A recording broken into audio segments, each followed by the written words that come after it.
Hello everybody and welcome to today's video.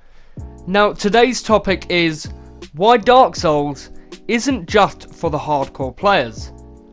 Now when people think of a hard video game, people instantly think of Dark Souls, or more commonly than not, hard games are compared to Dark Souls. For instance, people calling the Crash Bandicoot N. Sane Trilogy as hard as Dark Souls.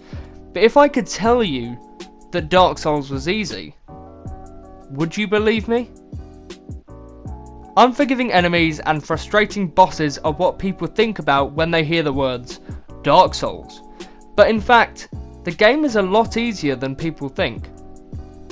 You're probably thinking the same as the majority, that the game is hard, but usually these people haven't put tons of hours into learning the ins and outs of the Dark Souls series, whereas I've slaved over that series for hours, perhaps days, who knows.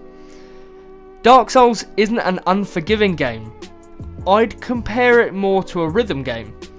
That might sound completely out of place because of the genre that Dark Souls is in, but just hear me out. The enemies don't have random attack patterns, they have the opposite in fact.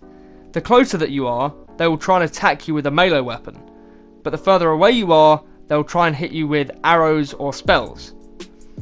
The enemies have specific attack patterns, and you will just have to learn them. And you may die the first few times when you encounter these enemies, but if you just take into account what they're doing to kill you, then I'm pretty sure you can figure it out. On the next life, you will be able to plow through the enemies, as now you have recognised their moveset, and can act upon the enemies in a more strategic manner, turning your arrogance into defence. This is why I believe that most of the people who picked up the Dark Souls games have given up. They kill a few low-level enemies and then all of a sudden think that they are really great at the game. But then suddenly a boss comes and smacks those players right round the face and gives them a reality check. They went into the game all confident and breezing through the lower level enemies, but then a boss which really tests your might kicks them into a "you died" screen. Now, at this point, they may think, I'll try and kill the boss as quickly as possible, and then when they get into the fight, they die. Over and over again, trying to slash and stab the boss as soon as their stamina is up by the smallest bit. This is where these players fail, by not watching how the bosses move, and when it waits to attack. Your attack, just like the boss's, must be calculated to the right moments. For example, waiting for the boss to attack, and then you dodge, but when the boss is getting back up into position, go for 1 or 2 slashes at most. So it's sort of like a rhythm game. Wait for the boss to attack, dodge, and when the enemy is finished attacking, then you finally take a few hits. Because you'll want to leave yourself some stamina to dodge once the boss has recovered and goes for another attack. Now, I get that not all enemies are going to be the same. Some you will have to adapt to. Some you'll never see again, but others you will see some similarities. All you have to do is wait and see how an enemy moves. Does it go for an up close and personal confrontation, or does it cast multiple spells to keep you from getting too close?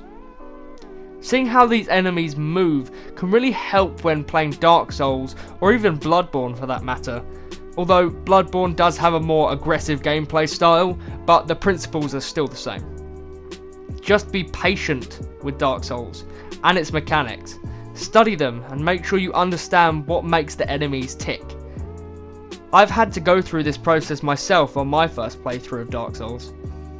But over time it just got easier. Learning the moves of the enemies and how to avoid them directly really helped me pursue the game and enjoy it to its fullest. Because it's not just a game to play to get good. It's a game of patience to mastering the rhythms of the enemies. But ultimately it's a game that you have to study. Whether that means in your research you die a lot, or you just pursue and take every death as it is. Dark Souls isn't a hard series necessarily. It's the opposite. Although there are some small moments of trickery, such as the chest enemies, which have killed me multiple amount of times, because I was just hoping that there will be a Titanite scale inside. These games showed determination in a player with a real drive to explore the semi-open worlds, as well as its lore hidden with NPC dialogue. But the final statement that I'm going to leave you with is that Dark Souls isn't just an easy game if you learn the mechanics, but also, it's a rhythm game. And that is going to be the end of the video. I hope you all did enjoy the video as I did making it. I'm really enjoying making these video essay sort of videos, although they are taking a bit longer than I'd like to for writing the script and uploading them. So if you did enjoy the video, a like and a subscribe would be greatly appreciated. We've just hit 165 subs, and 166 would be even greater. So thank you everybody for watching, and goodbye.